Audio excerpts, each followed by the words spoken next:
Welcome back to another episode of On the Subject. I'm your host, Michael Vilardo, and we're so excited today. We have an incredible guest, a music powerhouse, producer, and Tufts graduate. He's an elephant. Yes. Rob Resnick, thank you for joining the show today. Thank you. Yeah, I'm excited to be here. Yeah, so we're really excited because we always want to be able to interact with the best people in pop culture, sports, music, and academics, and everyone has had their own education experience. And, that's what I think is so fun about what we do at Subject, is everyone's gone to at least attempted high school, and many have gone to college. You've done an incredible job with your education, and now you're in the music scene in LA. Tell us about that journey. Like, what high school did you go to? You're from North New Jersey. Did you go to private school, public school? What was that like as a young kid and wanting to be a musician in LA? Yeah, I went to public high school, Montclair High. Go Mounties. Let's go, Mounties. 07. Yeah. High school was great. I was in a lot of bands. I did, a decent amount of music stuff. I was in some of the theater productions, playing guitar, that kind of stuff. I did Battle of the Bands. I was in emo bands. Yeah, yes. It was great. And then college, I went to school, obviously at Tufts in Boston, and also ended up being a music major. I originally thought I was going to be an electrical engineer and switched to music and philosophy, so really decided math was too hard for me. I guess both high school and college were great for music. So when you switched to the music major, did you get any pressure from friends and family say, oh, are you sure you want to go into music? Do you want to keep your option? Or do you say, hey, this is my passion. I'm going to make it work no matter what, and I'm taking agency over my education? I think my mom was really great about it. I give her a lot of credit. Like, she never once was like, are you sure, or is this a good idea? That said, I was really good at math in high school, so I really thought I was going to be able to do it. And freshman year was like, oh, Diffie Q is way harder than I thought. I was drinking a little, probably too much, and was like, I can't do both. Like, I have a social life and be an electrical engineer. So I think I sort of had to switch. She was great about it, I guess. I'm sure there were people that were like, are you sure? If somebody told me now they were majoring in music, I might be like, are you sure? Yeah. So I get completely how both sides are true, but no, everybody was super supportive. And how did you choose Tufts? So you wanted to go to school in Boston. It's an incredible university.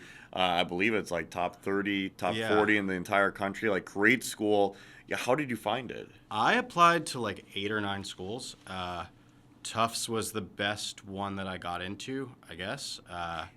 It was that, or Rochester was the other one I was really considering. Yeah, it's a great school. Their music program, you could only do engineering or music, and you couldn't do both. As Eastman Kodak, I think. And I didn't want to have to choose, so I figured, at least at Tufts I can take some music classes. Thankfully, that worked out because I ended up switching. So did you get into the frat music business scene at Tufts? Or like, how did you start dipping your toe into having a business around music? Yeah, so I, freshman year, started a band with some friends. It's like, I guess, just what you do. I was a guitar player, but I met this kid who was much better at guitar than me, so I decided I'd play drums. How hard could it be? I thankfully was like decent. We started that band, then that led me to meet the singer of that band that became Timeflies. Why did we focus on that? I'm not really sure. It was just kind of fun, I guess. Like, the frat thing was part of it because we were in a frat together, but it... Okay, what frat were you in? Let's shout it out. Okay, so we were in API. Nice. Okay, shout out API. So the real story is that I wanted to be a DJ to basically just pay bills so I could have money. Yeah. And so one of our friends, my freshman year, owned speakers. He was a terrible DJ. I was a very good DJ, but didn't own speakers. And so me and this kid would DJ these parties. He would do all the setup, and we would split the money. That guy ended up becoming our long-term Timeflies manager. And that's we built the whole thing together. Yeah, Jared. So it is like a frat story, kind of, because I was DJing all these frat parties with the gear. Yeah. Oh, it's an incredible group. Yeah. When we were able to get you to join the pod, I was so excited. I'm a huge fan of your work. I really like your Owl City remixes. Thank you. I was a big Owl City fan growing up.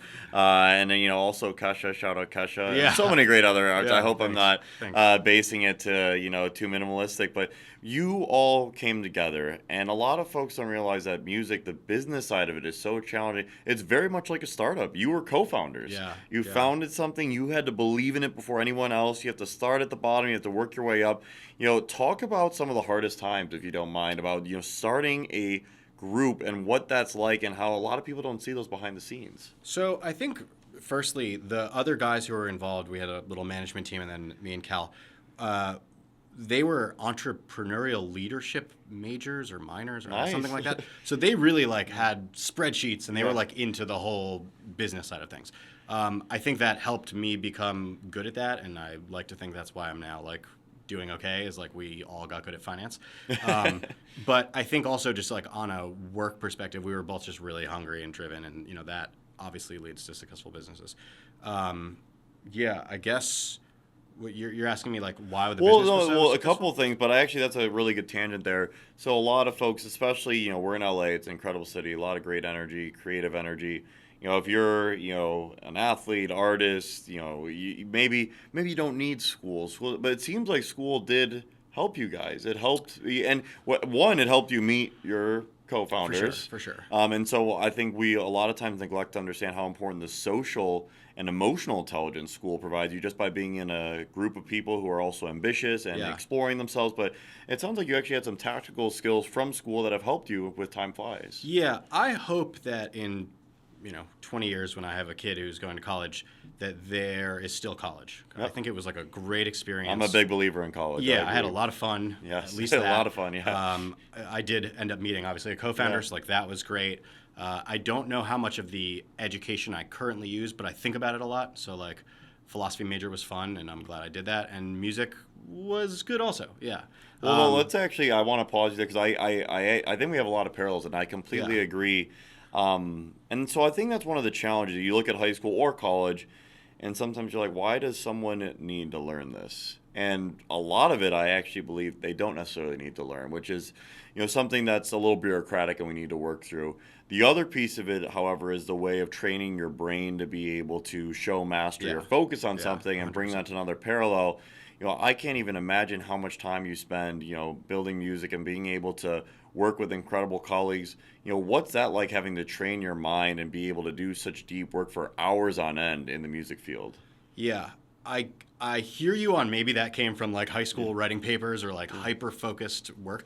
I personally have the problem of when I start working on music, like this sounds so lame, but like hours go by and I'm like, oh my god, I haven't eaten today. That's the or best like, thing in the yeah, world. You're in the yeah, flow state. yeah, for And sure. that's what we all want. We want to lose track of time. Yeah. You want to be obsessed. I really had to stop today to make it here. I was like, I have set like multiple alarms. Like it was really hard. Yeah, I guess maybe that comes from school. I think. Oh, and I'm not necessarily even saying it comes from school. I want to Yeah. make it clear there, and I appreciate your feedback. I think finding your passion, obsession is our goal with Yeah. everything, and Yeah. hopefully school can allow you to find that as soon as possible. Like, hopefully school Yeah. help you find music.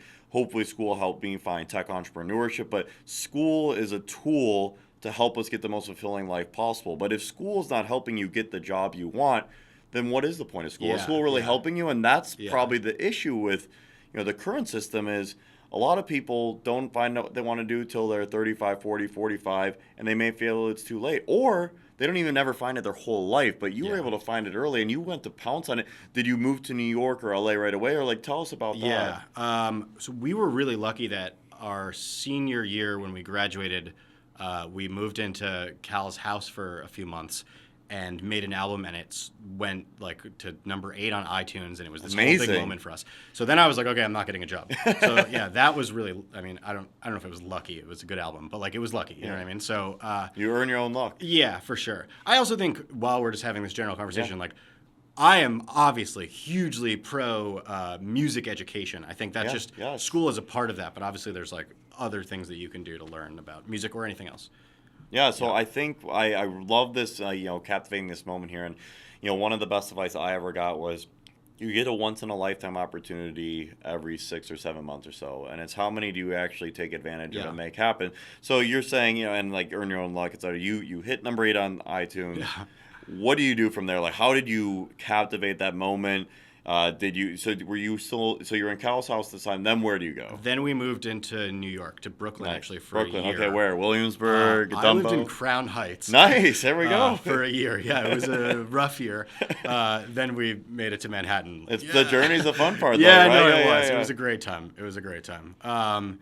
Yeah, I think that was one of the best years of my life. Actually, looking back on it, it was like the hardest we ever worked. I was up every night until 4 a.m. and like we were like making giant cold brew packs, Yes. and like it was just great.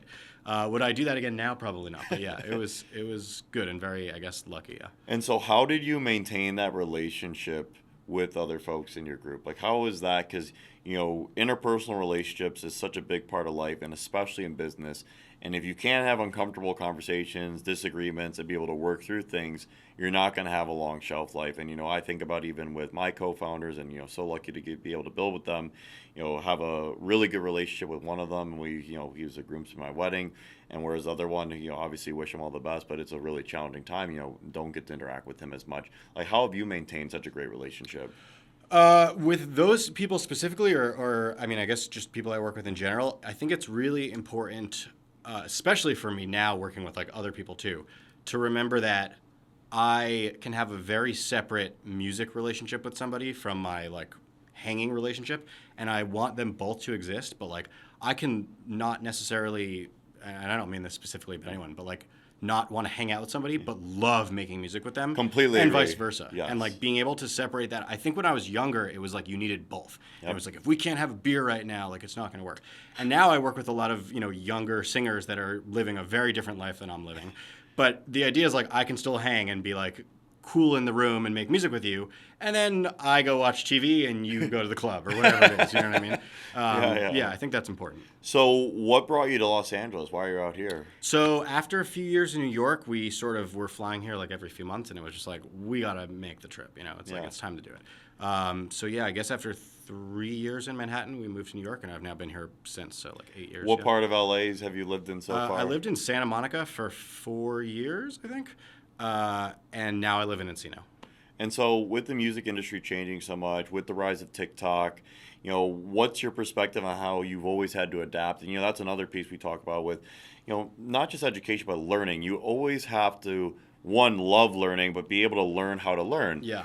You've probably had to change your business model in the way that you approach things, because when you entered the space, 10, 15 years ago, it's very different than it is today. How have you adapted to the TikTokification of music and just overall attention spans? So, firstly, thank God I'm not an artist right now, right? Like, that seems like a lot of work. And without sounding too depressed about it, I think the industry has changed in a way that I don't know that I would want to be an artist in today's climate. It's just really hard. It's so hard. And different. Like, it's not so as hard to stand out now, centric. too. Yeah, I think it's tough. I thankfully now work with artists, and so it's a completely different job. But I like to think, at least from a production standpoint, or whatever it is, the job, I think I'm a very good learner, and I like trying things. So I like to buy new gear and see what it sounds like. I spend way too much money on synths that I probably don't actually need, but it's like fun to try something new and learn a new instrument or record something, mess it up, see how it works. So I think that has been useful to me. I think a lot of people are also very good at one thing, and they tend to like really drill in on that. I think I'm decent at a lot of things. So it's like it's fun for me to try new things, and I get to be in new genres or work with new artists that maybe make music that I don't necessarily listen to, but now I'm like, cool, I'm doing country, and like that's awesome. Yeah. So what's it like communicating, building relationships, and teaching Gen Z musicians versus when you're working with more millennials or boomers? Man, respectfully, it is hard. Yeah. It's a different thing. I think people are on their phones more, and I'm like in they love sessions the phone, with certain artists that are like just FaceTiming and are not even really present, and it's a little weird. At the same time, then you meet a kid who's like 17 and so talented in there, and you're like, yes, like if you can get out of the TikTok world and like be here for a minute, like you're really gonna make it. So I think it's a scary world, and like honestly, I hope by the time that my kids are a little older, like that they're not living the exact same life as social media is created right now, because I think it's really hard. It's so hard. Yeah. So where do you discover most of your talent? I thankfully work with a wide enough network of people that they'll reach out and say, do you want to work with this person, this person, this person? And I can go listen to some of their music, or, I look them up on social media. I hate myself for saying that. And be like, this looks cool. I want to work on it, But social media is really the modern day resume. And whether you're in music or any industry, look at the, normal professional industry, LinkedIn. I even think about subject. I can't imagine the last time I've looked at a resume. I look at their LinkedIn, and, obviously there's pros and cons to that, but social media is the modern day resume. Yeah, it's tough because on the one hand, I do it, right? Like I look every time. At the same time, like a few hours ago, one of my high school friends who runs a bar, he texted me with one of his bartenders makes music, and he sent me a video of this guy playing guitar. And it's unbelievable. Like, I was just like, wow, this is so good. But it's some guy who's a bartender, and he's 20-something in Nashville. And I'm like, I don't know I know that if I were a label, I'd be like, you have to go get a TikTok following and the whole, and like, I'm a little sad that that's the world we live in, where like your talent is not necessarily as important anymore. At the same time, sometimes there are people with a gazillion followers, and like that can be also really useful when they release a song. So like, I see both sides. Yeah, the distribution is really powerful, and don't hate the player, hate the Yeah, game. And yeah, I 100%. completely hear you on the 100%, difficulties. yeah. How do you know? You talked about the 17-year-old that's super talented. How do you know when someone's the best at your craft? Honestly, and this is like a ridiculous answer, but I think I don't. And I think I'm like coming to terms with realizing that like I do believe that when we make a really good song, that I know it's really good. And that's probably happened 5 times in my career where I'm just like 100% sure on something, and it ends up I'm right. Like you just know when you know. But in terms of do I know that about an artist, I think growing up I've realized that like I'm not an A&R. Like that's somebody else's job. I'm not a record label exec. That's somebody else's job. I'm surely not a social media expert. Like what I'm really good at is taking somebody who other people think is good and is good, and then like milking a great song out of them. And so like that's my skill set. And if somebody says this is dope, like they might be right and I should try it. So if you were to ascribe someone to be the best producer in the world, what would you do from ages 10 to 20? Make a lot of music. I think it's Get the reps in. Yeah, get the Bucks reps in. on net. 100%. Yeah. I think, I could say like you should learn music theory, or you should learn piano, or like whatever it is, but then I meet people who don't know those things and they're better than me, and I'm like, wow, maybe I'm wrong. I think it's just they've spent a lot of time trying stuff, making bad music, and then eventually making stuff that's really good. So what do you say a parallel is similarly, it's a means then, or like even education in a way, as a means to getting to where you want to be. And so, for instance, if you wanted to be an investment banker, if you could just immediately go intern and be an investment banker, it probably would be the best training for you. But you probably couldn't get that internship without getting into said top school, which in order to do that, you need to do good on your ACT, SAT, in high school. And so everything's more of a means to an end. But that passion for learning and getting better and smarter, that really strives from getting the reps in. Yeah. And when you do the reps every single day, you're actually learning more about that space than anything else. For sure. I think the weird one about music is that like, and this is true, I guess, in other things too, but like, if you want to be an investment banker, you do kind of have to learn the investment banking system. And yes, you can innovate, I guess, a little, but like, you're really learning the system. Yep. In music, it's very creative. I like to know the system. Like, I'm a very like math music person, but I think there are people who don't know the system and do their own weird thing and use their own weird gear and do things in a way I wouldn't put plugins in the wrong order, whatever it is. I can get really specific, but they're really dope because they just follow no rules. So it's like, it's really a weird thing with music where for me, I like to know the rules, but I don't know if I believe that's like core important. So what do you think about, you spend time in New York and LA, and you're talking about potential other cities where people are at, is going to where the talent is at for your industry and how important that is. In music, I imagine it's probably pretty difficult. And if you maybe would you say Nashville's helpful as well, or there's like 5-6 cities in the U.S., or do you think there's really only 2 or 3 cities in the U.S. where it's really a chance to be able to launch your music career today? I think that for the next few years, or at least the very foreseeable, short-term future, it's still LA, Nashville, probably Atlanta, Miami, maybe New York. Yeah. But at the same time, I miss the days of flying into LA, being like, I have 2 weeks to write as many great songs as possible, and then I'm going back to my normal non-LA life, and I'm going to live with my family or whatever people are doing. And there are a lot of artists that fly in and like, they say, I have a few hours to work with you, and then that's all I get. And I think that might be better for the creative process to just be like, I need to work as hard as possible right now. Whereas in LA, we kind of are like, I'm going to cancel the session. Maybe I'll come next week. Like, it's just like, it's LA. I would love, and again, this is like maybe just me, but like, I'd love to get out of here. Like, I would love to live in Hawaii, if we're being honest. Yeah. Fly here for 2 weeks every 2 months, work as hard as I can, go home and work on it somewhere stunning and beautiful and relaxing. I think LA is not necessarily the climate that it used to be. I don't mean even just the climate, although that also. But I assume that like New York is probably having a better scene than it used to. I love Nashville. I wish I could spend more time there. I think there are obviously reasons also that it's not necessarily for me, but like I think country and just the scene and the work ethic there is so great. I don't love Miami, but like every time I'm there, I'm like, maybe I actually do love Miami. Yeah. Like that might be a great place to spend more time.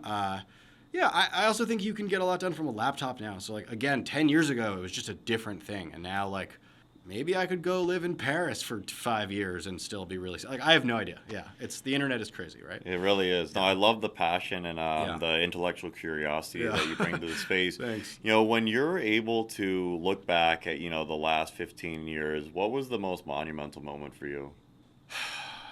That's so hard. I mean, I think in music, obviously, I was the most excited to have a platinum record that we wrote and produced by ourselves. I think that was just like really, really cool. And I'm obviously so for collaboration, but like a lot of our successful records were with other people. And having one that was just the two of us and that outperformed those just felt like really, really special. Obviously now, that was, I don't know, however many years ago. Now I'm like, that's not something I think about on a daily basis. But at the time, it was really, really cool.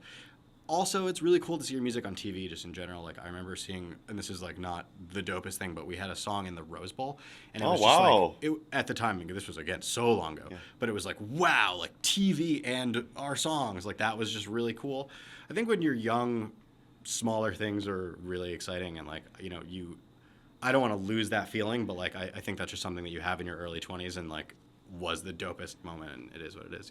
Yeah, and would you say that that's a big piece that you'd advise young people is like really, as much surface area for luck as possible by really working hard in your 20s and meeting as many people as Yeah, possible, really 100%. networking and hustling and, putting Yeah. yourself out there and taking risks. And it's okay to, mess up or fail, but if you can learn as fast as possible and be putting yourself out there, it's a really special time in your 20s. Yeah, I worked so hard, and I didn't even realize it at the time. And now you look back on it, you're like, wow, I could never work that hard now, and I just like physically couldn't. Right, like it was wild, and I suggest that obviously to anyone, work as hard as you can when you're younger because you won't want to later.